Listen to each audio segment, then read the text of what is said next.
नमस्कार, स्वागत है आपका अजीत अंजुम जी के प्लेटफॉर्म पर। मैं हूं नीलू व्यास। अभी आपने देखा था कि करारी हार के बाद बहुत खराब नतीजे बीजेपी के स्टैंडर्ड से और मोदी जी के स्टैंडर्ड से बहुत खराब नतीजे बीजेपी के आए। कहां पर 303 सीटें और कहां पर लटक गए जाकर सब लोग 240 सीटों पर। इतना ही नहीं, लोकसभा के चुनाव का नतीजा छोड़ दीजिए, उसके बाद 13 सीटों पर 7 राज्यों में अभी उपचुनाव हुए थे, वहां भी बीजेपी की बहुत बुरी हार हुई है।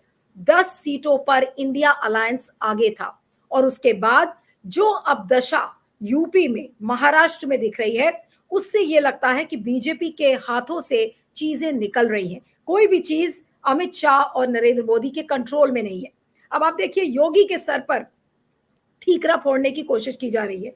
अभी शुक्रवार को प्रदेश कार्यकारिणी की बैठक थी और वहां पर ऐसा लग रहा था कि जिस तरीके का दबाव योगी पर बनाया जा रहा है, ऐसा लग रहा था कि योगी को जिम्मेदार ठहराना चाहिए। ये नड्डा जी या फिर अमित शाह या फिर नरेंद्र मोदी की तरफ से तथाकथित रूप से ऐसा लगता है कि इस तरीके का नैरेटिव बनाया जा रहा है कि इतना दबाव योगी आदित्यनाथ पर डालो कि फिर वो इस्तीफा दे दे। लेकिन इस्तीफे की अभी कोई बात नहीं है दूर दूर तक। आपको क्या लगता है कि क्या योगी को हटाए जाना ही एक विकल्प है इस समय, कि योगी के सिर पर ठीकरा फोड़ो? क्या आपको नहीं लगता कि केवल और केवल मोदी जी हार की जिम्मेदारी नहीं लेंगे और हार का ठीकरा क्या योगी जी पर फोड़ने की तैयारी हो रही है आपके हिसाब से? नहीं, योगी को हटाने की कारण क्या है? जो चुनाव हार गए वो तो चुनाव असेंबली का तो नहीं हारे, वो पार्लियामेंट के हारे। पार्लियामेंट में उनका योगदान बहुत कम था। सारी चीजें तो दिल्ली से अमित शाह और नड्डा और प्रधानमंत्री मिलकर करते थे, बाकी किसी के पास कुछ पता नहीं था। टिकट भी वैसे ही बांधते थे, उन लोगों को देते थे जो हमारी देश से, हमारी पार्टी से कोई संबंध ही नहीं है। सिनेमा स्टार्स को जो कल आए थे, सुंदरीज, उनको उन्होंने टिकट दी।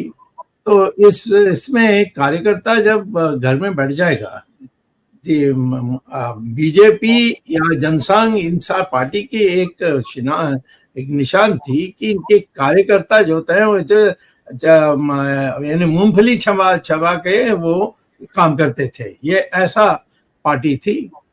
अब वो देख रहे हैं कि हम काम करते हैं, हमारी पसीना निकलती है, परंतु जो कल नहीं थे हमारे साथ, हमारी बुराई कर रहे थे, वो आ गए, वो उनको ऊंचा बैठाए। और मैं ये जरूर मानता हूँ कि मोदी की जो मानसिकता है वो ये है कि कोई ऐसा नहीं होना चाहिए हमारी पार्टी में, पद में या पोजीशन में या अपने कार्यकर्ता के स्तर पर, वो ऐसा नहीं होना चाहिए कि वो मुझे भी चैलेंज दे सकें, या उसकी पब्लिक में उतनी मान है या उससे थोड़ी कम मान है, परंतु मान बहुत है अन्य लोगों को। उन सबको आपने देखा शुरू से आडवाणी और मुरलीधर जोशी को मार्गदर्शन मंडल में जाकर बैठा दिया और फिर डॉक्टर स्वामी, मुझे ये बताइए कि जिस तरीके की बैठकों का दौर चल रहा है इस समय दिल्ली में और अभी यूपी में जो कार्यकारिणी हुई, तो उससे ऐसा देख के लग रहा है कि योगी को हटाने की पूरी तैयारी हो रही है, पूरा उस तरीके की भूमिका बनाने की कोशिश हो रही है। क्या होगा अगर योगी को हटा दिया गया आपके हिसाब से? जी, कुछ नहीं होगा। योगी खुद उसके बनने के बाद, उसकी जय जयकार होने के बाद, दुनिया में उसके नाम अगला प्राइम मिनिस्टर के ये बोलने के बाद, मुझे लगता है उनको वास्तविकता वो भूलने लगे। लोग जिनसे बात करनी चाहिए वो बात नहीं करते थे, वो ज्यादा घमंडी हो गए। और यहाँ तक कि ये एक भगवा पहना हुआ मुख्यमंत्री था, उन्होंने मंदिरों को अपने हाथ में लेने के लिए शुरू कर दी और मुझे जाना पड़ा इसके लिए। अभी मैंने केस डाला है उसकी। योगी से खुश नहीं है क्या? क्या आप योगी से खुश नहीं है कि जिस तरीके खुश का सवाल नहीं है। देखिए, हम उनको बहुत पहले से जानते हैं। उनका गुरु बहुत स्नेह मुझे देते थे। ये उस समय बालक था, तो मैं तो उसको गोरखपुर से जानता हूँ। और जब यहाँ हम पार्लियामेंट में केस चुनकर आए थे, उनको कुछ नहीं मिला तो बहुत दुखी थे, तो मुझे रोज टेलीफोन करके बुलाते और चाय पिलाते थे और रोते थे। तो मैं तो उसका बहुत घनिष्ठ रहा हूँ, लेकिन जब वो इस पद में बैठकर दुनिया भर में उसकी प्रचार होने के बाद हमारे देश में लोग आ जाते हैं कि आप ही प्राइम मिनिस्टर होने वाले हैं। सारे विदेशियों में, अखबारों में तो उसकी नाम आती थी कि अगला प्राइम मिनिस्टर होंगे। उसका तो परिणाम तो हो गई दिल्ली में। तो जिस मंशा का मोदी है, कोई और कहे कि मैं प्राइम मिनिस्टर बनने वाला हूँ और मैं प्राइम मिनिस्टर लायक हूँ, तो फिर उसको वो पार्टी से ही निकाल देगा। तो मैं ये कहता हूँ कि आपकी सवाल जो है वो आप समझना चाहिए, मोदी जो योगी है उसको अकल होना चाहिए था कि ये सब होगा। ये तो देख रहे थे वो कि किस तरीके से इसको हटाया और किस तरीके से उस हटाया, किसको किनारा किया, ये सब उन्होंने देखा। तो उनको समझना चाहिए था कि मेरी भी बारी होगी और उस प्रकार से उन्होंने तैयारी करनी चाहिए थी।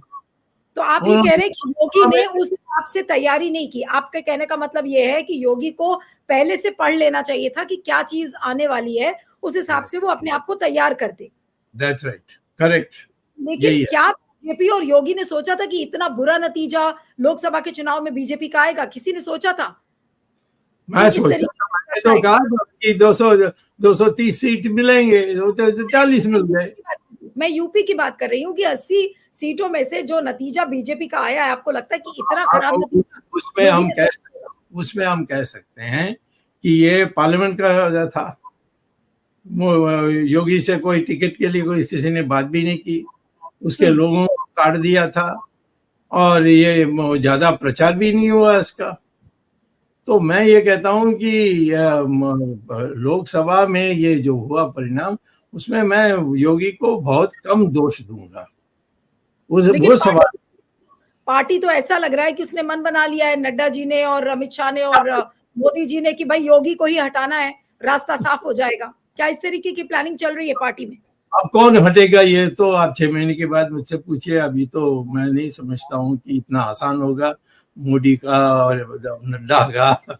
नड्डा तो वैसे राजनीति की उसकी इतिहास तो जीरो है, तो मैं उसको गिनती में नहीं रखता हूँ।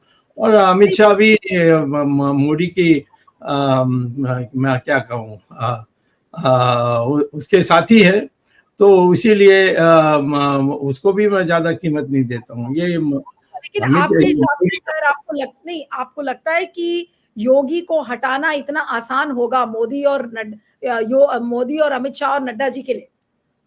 उनके लिए बहुत आसान होगा ये 5 मिनट, क्योंकि जो लोग आए हैं पार्टी के पद में बैठे हैं, ये सब कोई चुनाव से नहीं आए। हमारी पार्टी के अंदर से जो चुनाव होते हैं, आदत से तो चुनाव होते थे, ये सब मनोनीत लोग हैं।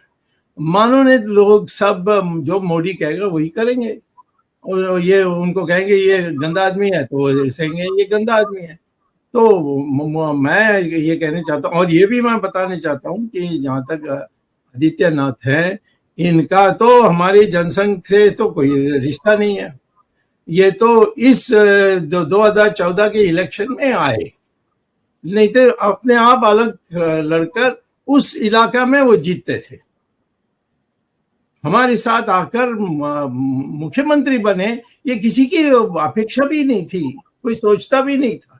नहीं, लेकिन डॉक्टर स्वामी, अगर मान लीजिए आपने कहा कि योगी को हटाना इनके लिए बहुत आसान है, वो हटा सकते हैं, योगी इस चीज के लिए प्रिपेयर्ड नहीं थे, आपने ये भी कहा, लेकिन योगी किस तरह से रिएक्ट करेंगे? क्या योगी इतनी आसानी से उनको हटा दिया जाएगा और वो चुपचाप बैठ जाएंगे? क्या हो सकता है? उत्तर प्रदेश में वो क्या करेंगे? कि मैं पूछना चाहता हूँ, पार्टी की कोई भी नहीं सामने आएगा, क्योंकि सारे मनोनीत लोग हैं, कोई भी नहीं आएगा। और जो बाहर हैं वो कहेंगे कि जब आप गद्दी में बैठे थे आपने तो हमारी लापरवाही की, तो अब क्या हमारे पास आए हैं आप? मैं तो नहीं समझ, उनको तो घर जाना पड़ेगा या आश्रम जाना पड़ेगा। आप कह रहे हैं कि योगी को अपने आश्रम वापस जाना पड़ेगा? यदि पार्टी उनको, यानी मोदी और अमित शाह दोनों लोग मिलकर इनको हटाते हैं, उनको और कोई रास्ता नहीं है। जो लोग उनको कल तक जी हजूर पांव छूते थे, वो उनको हेलो भी नहीं कहेंगे। नहीं तो इसका तो मतलब डॉक्टर स्वामी ये हो गया कि अगर योगी की कोई गलती नहीं है, फिर भी अगर योगी को हटाने की तैयारी चल रही है, जिसको उसको लेकर काफी चर्चा है पॉलिटिकल कॉरिडोर्स में, तो फिर किस तरीके से पार्टी चला रहे हैं अमित शाह और नरेंद्र मोदी, ये जानते हुए कि इतना शर्मनाक नतीजा आया और उसके बावजूद अगर इस तरीके से पार्टी को चला रहे हैं, तो ये कितने दिन पार्टी ऐसे चलेगी और क्या मुंह दिखाएंगे ये दोनों कार्यकर्ताओं को? वो तो मैं रोज रोज कहता हूँ, अभी पत्रकार लोग बिल्कुल एक दो को छोड़कर, हम लोगों को छोड़कर सब चमचागिरी करते थे, मैं तो जानता हूँ। और जब ये सख्त कार्रवाई करने लगे हैं तो कोई बोलने के लिए तैयार नहीं है। किसी का मोदी के पत्रकार से बात करने की जरूरत ही नहीं है। कोई एक चौथी क्लास पास वाला उसको एक ऑफिसर बना दिया, वो जाकर सब जगह धमकी देता है कि तुमने ये कैसा छाप दिया, तुमने स्वामी का फोटो कैसा लगा दिया, या उनकी बयान को कैसे छाप दिया। इस प्रकार से उन्होंने सारे अखबारों को जाकर कहा है, और जो अखबार हमें बहुत मानती है वो भी कहते हैं कि भाई हमारी तो सारी जो एडवर्टाइजमेंट मिलती है सबको बंद कर रहे हैं, क्योंकि हम आपको आपकी जो न्यूज है उसको छापते हैं। नहीं डॉक्टर स्वामी, लेकिन जो सवाल है मेरा वो आपसे यही है कि अगर यूपी में इतनी शर्मनाक हार के बाद अगर पार्टी अभी भी मोदी जी के ऊपर कोई जिम्मेदारी नहीं डालेगी, तो पार्टी इस तरह से कब तक चलती रहेगी? और क्या डिमांड नहीं उठेगा कि भाई योगी जी को हटाया जा रहा है तो मोदी जी से भी तो सवाल पूछे जाए? मोदी गारंटी को पूरा चुनाव लड़ा गया जी। पार्टी का परिभाषा पहले आप करना चाहिए। पार्टी में कोई मनोनीत, सब मनोनीत है, मोदी करता है, अमित शाह उसको उसके कार्यान्वित करते हैं। इसमें कोई मेरी कोई चुनाव तो होता नहीं है। कोई अच्छा है, उसको बड़ी सपोर्ट मिल रही है पब्लिक में, उसको और दूर करते हैं, उसको काट के फेंक देते हैं। तो मैं ये कहता हूँ कि आज जो आप कह रही हो, जो ढांचा बनी है उसमें कोई एक व्यक्ति कुछ नहीं कर सकता। हाँ, ये है कि आरएसएस कह दें कि भाई तुम ये करो वरना हम दूसरा पार्टी बना देंगे। हम तो कई पार्टी बनाई है, जनसंघ बनाई है, जनता पार्टी बनाई है, भारतीय जनता पार्टी बनाई है, हम और एक पार्टी बना देंगे और जो अच्छे लोग हैं वो आ सकेंगे। लेकिन आपको क्या लगता है सर कि जिस तरह से चीजें चल रही हैं, और अभी खासकर बात क्योंकि उत्तर प्रदेश की है, उत्तर प्रदेश पूरा फोकस में है, अभी वहां पर 10 सीटों पर उपचुनाव एक बार फिर से होने हैं, जिसकी तैयारी योगी ने शुरू कर दी है। तो आपको क्या लगता है कि क्या उपचुनाव के बाद जैसा नतीजा आएगा उस हिसाब से योगी को हटाने का या रुकने का आदेश मिलेगा? क्या क्या कहना आपका? योगी बना मुख्यमंत्री जब उनका कोई योगदान नहीं था। वो गोरखपुर में जरूर उनका जमा हुआ था। मैं कई बार उनके लिए प्रचार में भी गया। उनके जो गुरु थे वो मुझे बहुत मानते थे। तो ये बनने के बाद उनकी जो भगवा कपड़ा, ये सारे साधारण व्यवहार, इससे लोग प्रभावित हुए और पुलिस का काम उन्होंने बहुत अच्छा किया। परंतु जहाँ तक अर्थ प्रणाली का है, उन्होंने सत्यानाश किया है वहाँ, और किसी से पूछा भी नहीं, और उसी में वो गिर रहे हैं। अर्थ प्रणाली में जो नुकसान हुआ है यूपी का, उसमें वो गिर रहे हैं। Thank you, Dr. Swami. Always a pleasure having you on the program. Thank you. Thank you very much. Thank you, sir.